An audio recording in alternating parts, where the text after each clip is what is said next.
I think it was a good idea to invade Iraq in 2003. Yes, I do, and a lot of the history on it kind of supports Bush's decision.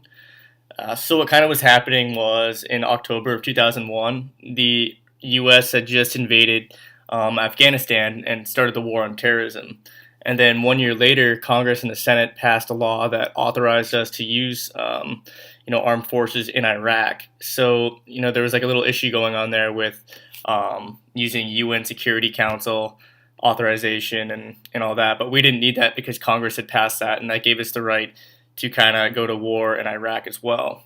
Um, so the U.S. and the UN Security Council had, however, been looking at the situation that was going on in Iraq, and there was a threat of weapons of mass destruction and other long-range missiles that did pose a threat to international security.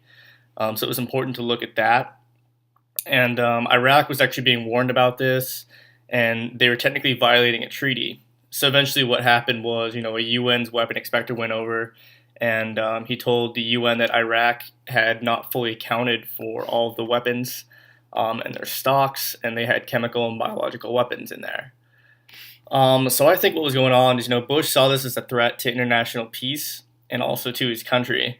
It was still fairly recent to 9/11, and the war on terror was starting to pick up.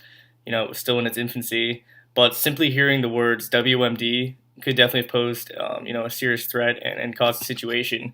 I think it was a good idea to deploy the troops and look into it because international treaties were being violated, and Bush wasn't about to let another attack happen on U.S. soil. Just the basic threat alone to international security had everybody on edge, and I feel like Bush kind of took the right steps to set an example in order to keep Saddam Hussein in check and also Iraq as tensions were rising in the Middle East.